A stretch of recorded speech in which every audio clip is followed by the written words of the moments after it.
हमारे साथ हैं आजाद समाज पार्टी के राष्ट्रीय अध्यक्ष और नगीना से सांसद। एक खास तरह का प्ले कार्ड लेकर आए हैं जिसमें लिखा हुआ है कॉलेजियम सिस्टम हटाओ, न्यायिक सेवा आयोग बनाओ। ऐसा क्यों चल सके? ये प्ले कार्ड जो खेल भारत के करोड़ों नौजवानों की भावनाओं के साथ हो रहा है, ये उसी के लिए मैं विरोध दर्ज कराने के लिए यहाँ खड़ा हूँ। आप ये समझिए, मैं खुद से शुरू करूँगा। मैं लोकसभा का सांसद कैसे बना?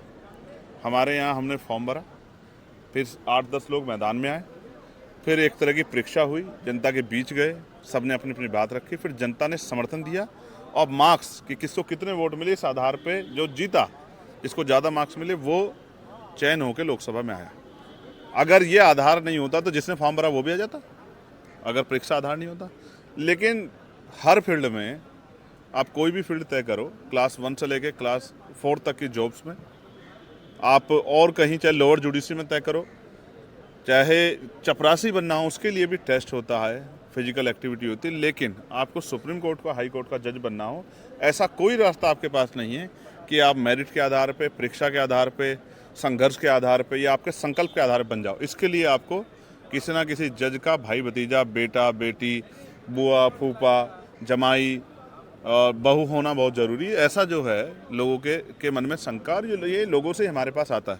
आज मैं उस मांग को उठा रहा हूँ जो 2014 में केंद्र के हमारे प्रधानमंत्री और केंद्र की हमारी सरकार लेके आई थी, जो 99वां संशोधन था, संविधान संशोधन, कि इस देश से कॉलेजियम खत्म होके all India judicial service commission बनना चाहिए। लेकिन चंद्रशेखर, आप एक बहुत गंभीर आरोप लगा रहे हैं। मैं क्या आरोप लगा रहा हूँ? यही सच है। मैं वो कह रहा हूँ जो सच है। मैं न्यायपालिका का बड़ा सम्मान करता हूँ, लेकिन मैं जानना चाहता हूँ, अगर मुझे न्यायपालिका में मेरा मत है या मेरा पक्ष है या मेरा इंटरेस्ट है कि मैं सुप्रीम कोर्ट का जज बनूँ या हाई कोर्ट का जज बनूँ, तो इसके लिए मानक क्या है? आप बताओ, कितने लोग जो हैं परीक्षा पास करके या नीचे से जाके कितने % लोग जो हैं वो हाई कोर्ट के, सुप्रीम कोर्ट के जज बन पाए, और कितने ऐसे लोग हैं जो सिर्फ इसी आधार पर बने? इनसे पहले वाले चीफ जस्टिस देख लें, उनके फादर भी चीफ जस्टिस थे, वो भी चीफ जस्टिस बने। ऐसे कितने ही लोग हैं। तो मेरा कहना ये है कि लोगों की भावनाओं को चल के देश आगे नहीं बढ़ सकता। और अगर मैं वो सवाल उठा रहा हूँ तो फिर सरकार को क्या जरूरत थी? 2014 में प्रधानमंत्री जी के नेतृत्व में यही सरकार राष्ट्रीय न्यायिक सेवा आयोग, नियुक्ति आयोग की मांग करके संशोधन लेके आई, तो क्या वो सवाल उठा रही थी? लेकिन मैं वकील हूँ, न्यायपालिका का बहुत सम्मान करता हूँ, लेकिन जिस तरह की चीज़ें सामने आ रही, जिस तरह दिल्ली में सामने आई, लाखों रुपए, करोड़ों रुपए का जलने का वीडियो जो आया और उसमें 6-7 दिन तक चुप्पी हुई, तो मेरे नहीं करोड़ों लोगों के मन में चिंता है कि जिस न्यायपालिका पे हम भरोसा कर रहे हैं कि वो हमें न्याय देगी, अगर वो न्यायपालिका ही वहीं से फिर जो है इन्वेस्टिगेशन नहीं हो रहा, या वहीं से जो है फिर डिस्कशन नहीं हो रहा, या वहाँ फिर पॉलिसी का नहीं लागू हो रही, तो फिर देश में न्याय के मंदिर पर भरोसा कौन करेगा? लेकिन सुप्रीम कोर्ट का ही बहुत सारे जजों का ये कहना है कि जो कॉलेजियम सिस्टम है पारदर्शी सिस्टम है और ये सदियों से परंपरा चली आ रही है। तो मैं ये पूछना चाहता हूँ कि जितनी नियुक्तियाँ हो रही हैं वो क्या पारदर्शी सिस्टम के थ्रू नहीं हो रही है? इसी पारदर्शी सिस्टम को और पारदर्शी बनाया जाए, इस पर कोई सवाल ना खड़ा हो। तो इसलिए तो all India judicial service commission की मांग कर रहे हैं, जिसमें योग्यता होगी वो चला जाएगा। आप SC ST OBC के तो दरवाजे आपने बंद किए माइनॉरिटी के, लेकिन मैं तो सामान्य जाति के जो EWS के थ्रू जो बच्चे हैं, मैं तो उनकी बात कर रहा हूँ। जो परिवार जिनको जो जुडिशरी से नहीं जुड़े हैं, मैं तो उनकी बात कर रहा हूँ। उनको कैसे अवसर मिलेगा? उनके लिए कोई तरीका तो आप मुझे बता दो, अगर मेरा सवाल गलत हो तो।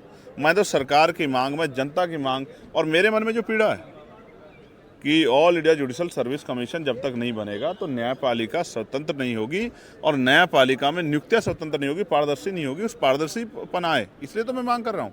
मेरी मांग कहाँ गलत? मेरी मांग गलत तो पूरी सरकार की मांग गलत है, जो 2014 में सरकार ने उठाई। तो आप मोदी जी के ऊपर सवाल खड़ा कर रहे हैं। मैं तो मोदी जी की मांग को, मैं तो केंद्र सरकार की, पूरी सरकार की मांग को उठा रहा हूँ, उन्हीं की मांग को आगे बढ़ा रहा हूँ, लेकिन आप उनकी मांग पे सवाल खड़ा कर रहे हैं। ये बड़ा चिंता का विषय है। मैं पहली ऐसी मांग है जिसमें प्रधानमंत्री जी के साथ खड़ा हूँ, लेकिन शायद मीडिया जो है इस बात को समझ नहीं पा रही। ये थे नगीना के सांसद जो ये कह रहे हैं कि न्यायिक जो सेवा में सुधार होनी चाहिए और इसके लिए ज़रूरी है कि न्यायिक सेवा आयोग बने। सांसद महोदय राजीव रंजन, NDTV इंडिया।